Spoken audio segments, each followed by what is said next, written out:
Hello and welcome to ERM Advantage, where we look at best practices in enterprise risk management. Now today we're going to start a new series of videos on the enterprise and operational risk assessment. Now the ability to conduct risk assessments is critical and central to effective risk management. Yet I consistently find institutions remain underwhelmed by the results of these and frustrated at the level of time and resources available to basically tell them what they already know. And we're going to fix that. But before we get started, take a second to like this video, and if you haven't already, hit that subscribe button as well as the notification bell so you'll be notified when new videos are released. Let's go.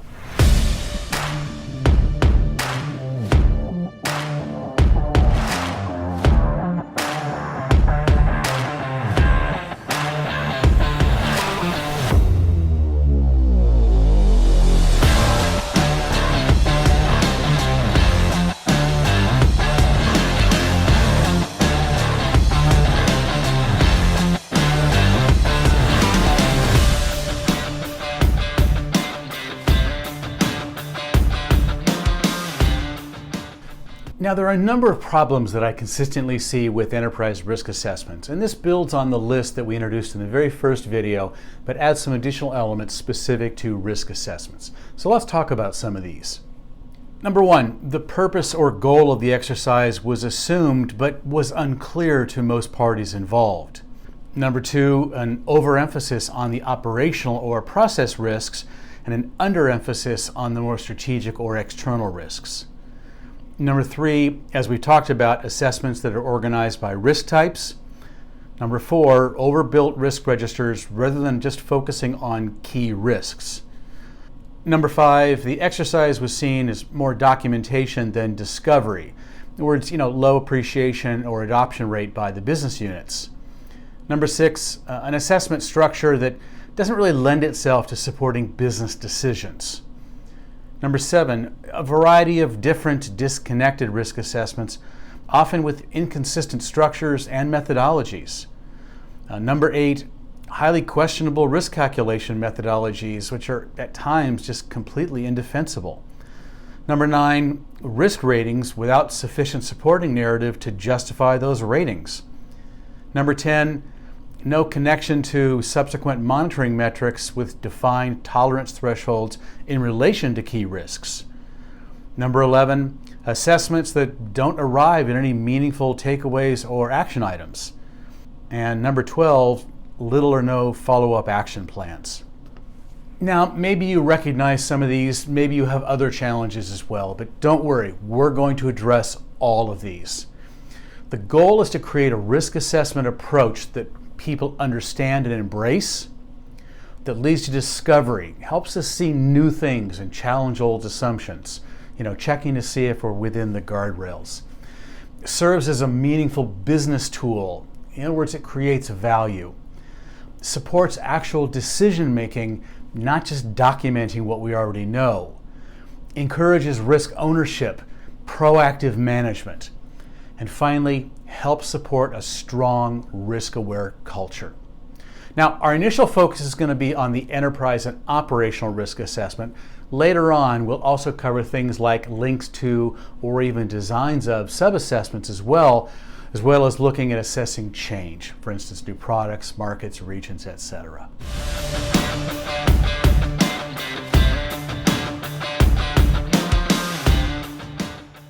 Now, before getting too deep, we have to start with an understanding of the purpose of risk assessments. As we talked about earlier, risk assessments are one key part of the risk management life cycle and one of the pillars of our metaphorical three-legged stool. But does the average person get this? It seems pretty obvious, but if you ask people, why are you doing this risk assessment?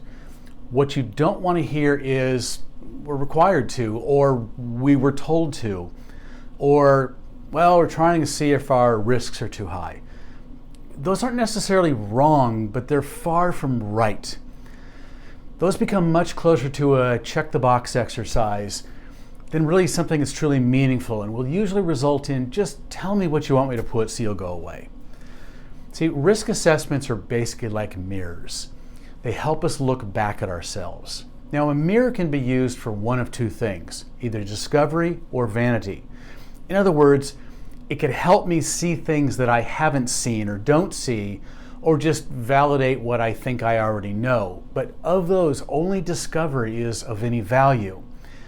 If you're only doing this to defend the controls you have in place, you're wasting time, and you really aren't creating any value. But if we're open to the possibility that there may be things I don't know, or the things I think I know may be wrong, then we have a chance at creating value. See, risk management is about two key things: discovery and context. First, it should always be a never-ending process of discovery, turning over new rocks and seeing what crawls out.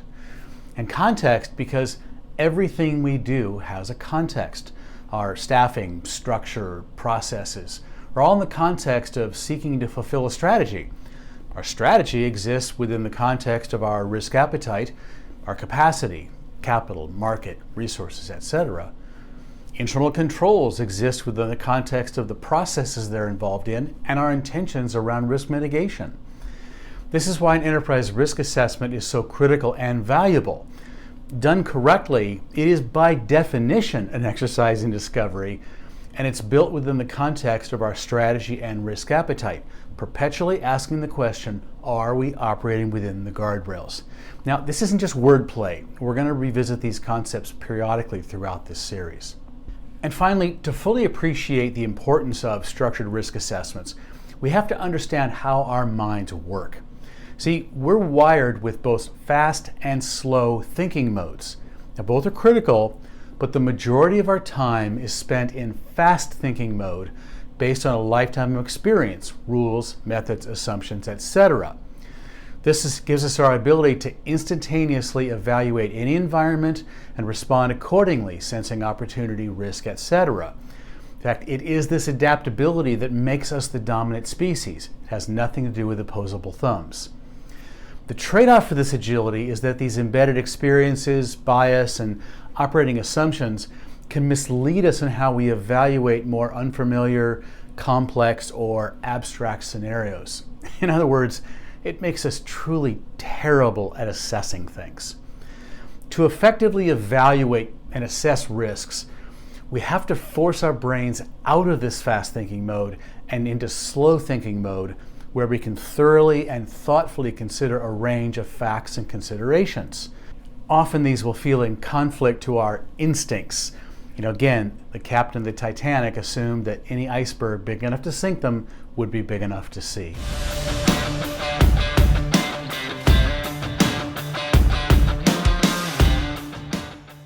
Now, as we think about a reimagined approach to risk assessments, there are several key design aspects that we need to consider. Now, these apply to any type of risk assessment, but again, we're going to be focusing mainly on the enterprise and operational assessment. The first that inevitably comes up is roles and responsibilities. Who's the one that should be developing this assessment? Now, I've seen instances where a well-intentioned second line or risk function built one on behalf of the business line, saying, well, they don't really know how to do this, they wouldn't understand it. This is a universally bad idea. The first line will never own it in that case. So the answer to the question is the people that should complete the assessment are those that basically own the risk. And in almost every case, that is the first line. This is your frontline areas, your operational areas, etc. Now, the second line will likely assist, particularly for operational portions. They also will provide credible challenge along the way. But we have to make it very clear that the second line is there to provide input, subject matter, and challenge, but the first line owns the assessment. This is not the second line's assessment of them. This is their assessment of themselves.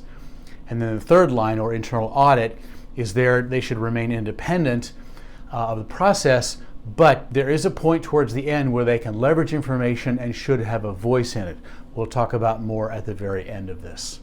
Next, there are two key questions that must be answered for every risk assessment. Number one, what are we trying to determine? And number two, what is it that we know that we know that we know? These will ultimately define the scope, foundation, and focus of the risk assessment. Now, these may seem obvious, if not ridiculously simplistic, but it's amazing how many times I've seen people jump into assessments without ever considering them, and the results were predictable. So, number one, what are we trying to accomplish? Often the answer to that is the knee-jerk, well, what could go wrong? That's a fair question, but it really only applies to operational assessments where the focus is on a process. We might also be trying to determine, will this program or process or product achieve the intended results? Does this satisfy regulatory expectations? Are we even focused on the right risks? These are all very different questions and are approached differently. The second question is even more important and will be foundational to everything we talk about throughout this series, and yet one I see constantly violated. What is it that we know that we know that we know? Now, the classic scenario is the very well-intentioned risk manager who walks into a business area and starts the conversation with, what could go wrong? Or what are your key risks? This is when crickets usually come out. Starting the conversation here without any broader context is a complete waste of time and will only lead to frustration and resistance from the business unit. It's like starting a play in the third act. Once again, this shortcut approach puts the conversation in the language of risk instead of the language of the business. And it tries to lay foundation of an assessment on something that's abstract, often unintuitive, or highly subjective. The practicality is that people don't spend a lot of time thinking about what could go wrong. That's the reality. They tend to assume it will always go right, particularly when it usually does.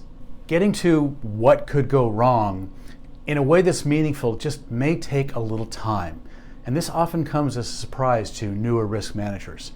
Therefore, whenever starting out any type of risk assessment, regardless of the scope or focus, always start with a foundation of what you know that you know. In other words, something concrete on which everyone can agree. For operational risks, that means the specific processes which the business understands and can articulate. For more strategic risks, that means the assumptions underlying the strategy which the executive team understands. For programs, that means our view of the design of the program, etc. If we start with something abstract, what are your key risks? The whole foundation is weak, and it only gets more confusing from there. It's like trying to nail Jell-O to the wall. But if we start with something that we know, something is known and concrete, what is the process? What is the expected outcome? Then we have solid foundation on which to build additional elements and considerations. This will be addressed in greater detail when we get farther into the actual risk assessment process. But again, when starting on an assessment, always ask the two questions. One, what are we trying to accomplish? And two, what is it we know that we know that we know? Next, when I've given talks about risk assessments, I always ask this question. When conducting a risk assessment, what is the single most important thing that we are looking to identify above all else?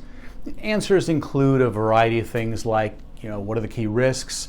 What are the key controls? What's the risk culture like? Are there control weaknesses? What's the residual risk? Who are the risk owners? All fine answers, and certainly all represent important data points in assessing risk.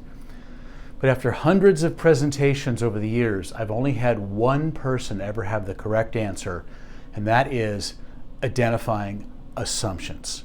Why? Because risk always, always, always lies in the assumptions. You're going to hear me say this again and again, but it always lies in the assumptions. It's the only place where truth truly resides and where objectivity has a fighting chance. If you believe the risk is high and I think it's low, we're never going to settle this. But if I can ask you to articulate why you think that risk is high, and I can explain why I think it's low, then we've identified those core assumptions. We've given ourselves something to evaluate. Once we do that, we can begin challenging those assumptions openly and objectively. Let's look at some examples. I assume interest rate risk is low because I just don't see rates rising again this year. Okay? I assume the risk is low because the vendor has assured us that fill in the blank. I assume the strategy will work because it was very effective for our key competitor or worked for us in the past. I assume that the program is effective because it's not been criticized by internal audit or our regulators. I assume the process won't fail because it never does. I assume the control will work because Mary never misses anything. Just hearing these, you can see to an almost cringeworthy degree the inherent flaws in each of them. The reason that it's so important to get to these assumptions is that they expose the why of a decision. We plan to launch XYZ product. Why? Well, because we assume, that there's a market demand and it will be accretive to our net income. Assumptions, tested or not, drive the rationale and motivation for our decisions. And the extent that our assumptions are sound or flawed, for whatever reason, has profound implications on the strength of our decisions. Therefore, when structuring our assessments, we must be diligently focused on identifying key assumptions, such as, why do you assume the given strategy is a good one? Why do you assume that a particular governing program is sound? Why do you assume that the scenario described is a key risk? Why do you assume that the mitigating controls will be able to effectively mitigate the risk? Why do you assume that a certain timely response? Why do you assume that the residual risk is low? You get the idea. Not only does a focus on root assumptions help turn an inherently subjective topic into a more objective one, it completely depersonalizes the conversation. It moves the discussion away from what someone believes, which to question is to question their skills, their knowledge, their experience, to the objective facts of their beliefs. More importantly, and this is key, it puts the conversation back in the language of the business, not in the language of risk. Then, regardless of the type of assessment we're conducting, it's important that we stay focused on the key risks, as we've said, whether we're talking about high-level strategic risks or external risks or operational risks. Nothing will undermine the perceived value of an assessment and lose business unit support faster than a risk register polluted with minor cut and scrape type risks. This will make the perceived value meaningless. Now, the following will largely apply to operational risks, but it can actually apply to the macro risk as well. So when we start identifying risks, we can generally think of them in terms of three levels. First, minor risks, generally limited to one operational area or strategic or external risk, which are easily managed, rarely requiring the involvement of multiple stakeholders, and typically have limited potential impact, colloquially referred to as cuts and scrapes. In general, these should be handled by the appropriate owner or stakeholder or business unit, and really only escalated if the event escalates or if characteristics changed. Some examples of these might be minor data entry typos, no customer impact, entering an incorrect fee amount, minor project delays, one-off customer complaints, a tracking report with incorrect information, but that can be easily corrected and redistributed, or small dollar losses really not representing a specific pattern. The next category is more moderate risks, greater than minor, and certainly having the potential for harmful impact, and likely involving multiple stakeholders. Any response might be handled by the applicable business unit or an incident response team, PMO, etc. However, even these may not be considered material to the institution, and mitigation will still include defined testable controls. So some examples might include, short-term system failure, which is disruptive to customers or processing, errors on a small number of customer accounts, a pattern of customer complaints, but still limited, moderate financial losses, fraud, theft, etc., maybe ongoing policy, compliance violations, or some type of financial reporting error. But then that gets us to what we call the major or key risks, the true key risks. Now, these can have significant impact. They require the involvement of multiple stakeholders and subject matter experts to resolve, and can have dramatic long-term implications. These are the risks that should ultimately populate our enterprise risk registers. Again, some examples: a major data breach, failure of a critical third party, substantial fraud loss, a significant reputation event, a major or repeat compliance violations, substantial and sustained market downturn, etc. Now, as a general rule, there is a bit of a reverse correlation between likelihood and impact of a given risk. Your smaller risks are generally going to be more likely, but with less impact. Your key risks are going to be less likely, but certainly with a much bigger impact.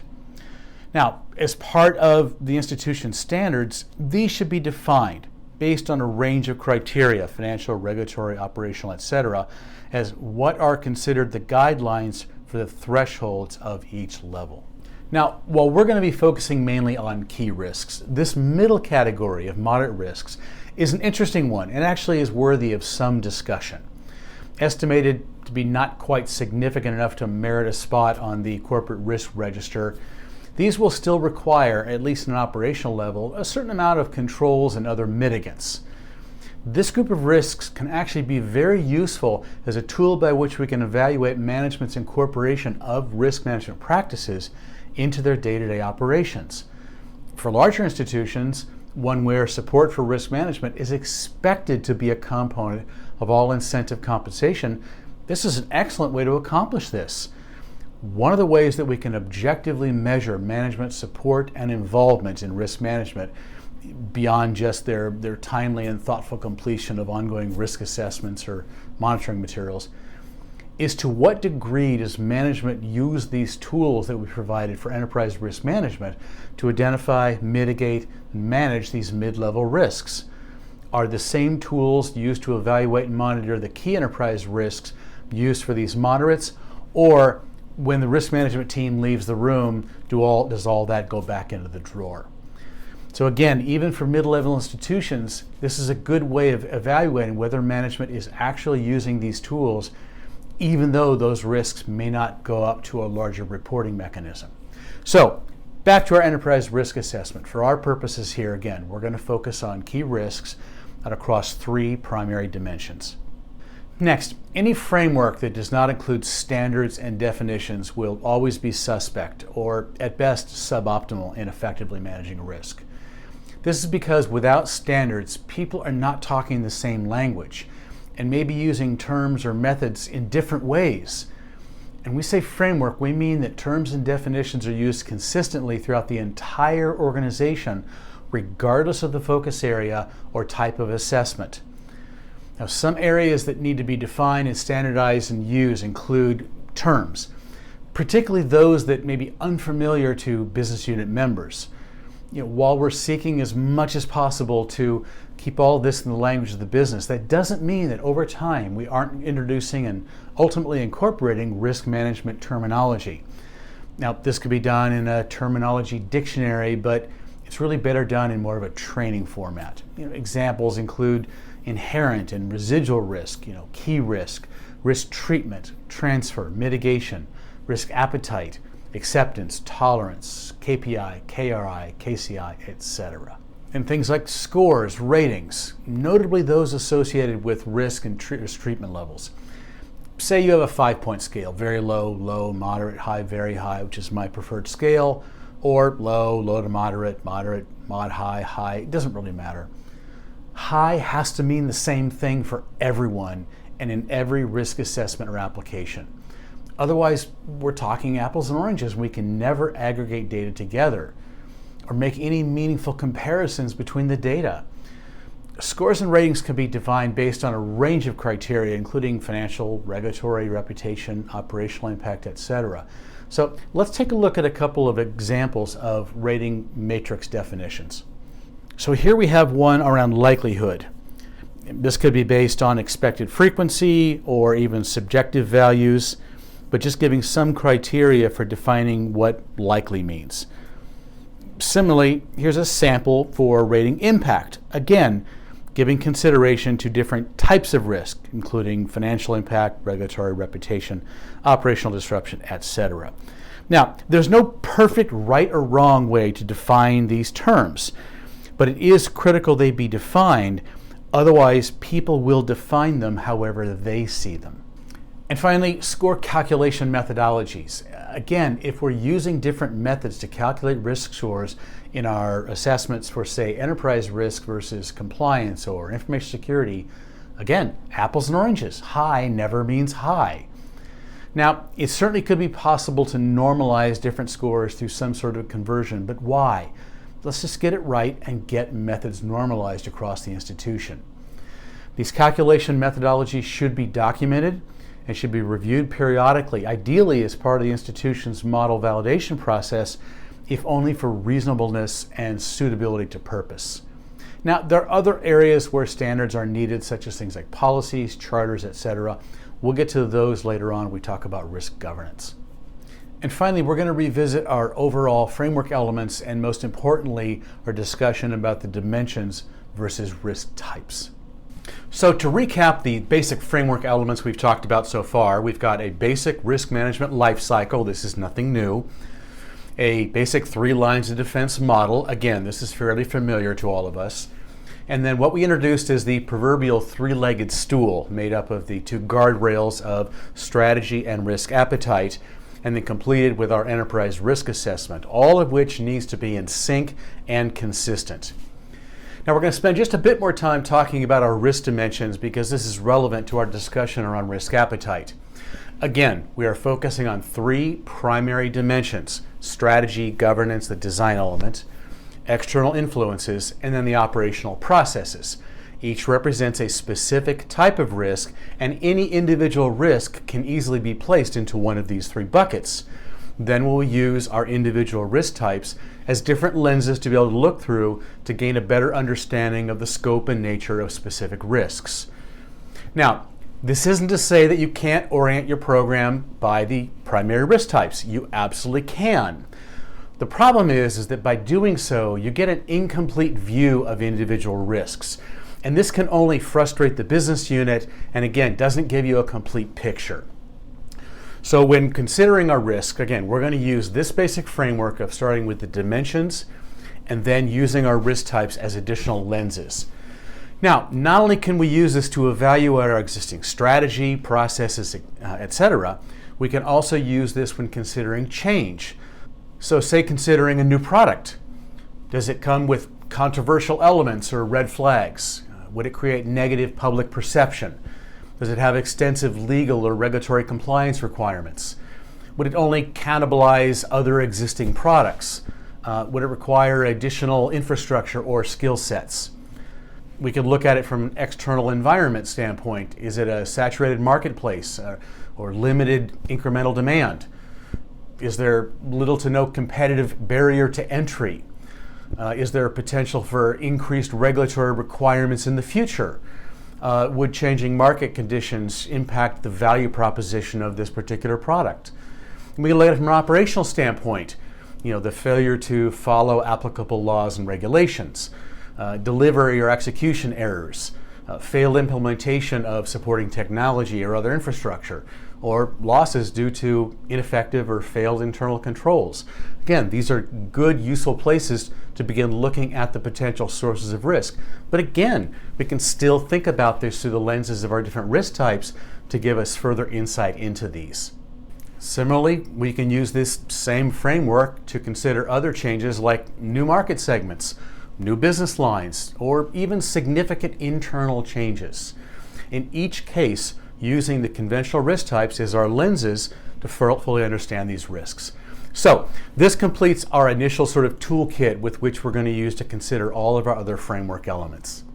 So before wrapping up, let's summarize what we've covered so far. Number 1, our goal is to create risk assessments that people understand and embrace, that lead to discovery, support decision-making, and encourage strong culture and risk ownership. The primary purpose is discovery, not documentation. Our minds primarily operate in fast-thinking mode, which is subject to biases and preconceptions. Structured risk assessments help move us into slow-thinking mode, where we are better at evaluating things. The process may be more valuable than the results, so we really want to make it count. Whoever owns the risk should own the risk assessment, typically the first line, your business and operating units. But that should also include input and challenge from the second line, risk management, where one exists, and ultimately challenge from the third line, internal audit, as well. Now again, we're going to have a whole separate video on governance, including a deep dive around roles and responsibilities. Before starting any risk assessment, ask yourself, what are we trying to determine, and what is it that we know as our starting place? These will help define the scope, foundation, and focus of the assessment. The central emphasis should always be on identifying and challenging root assumptions. Risks tend to be one of three types: minor, moderate, or major, or key.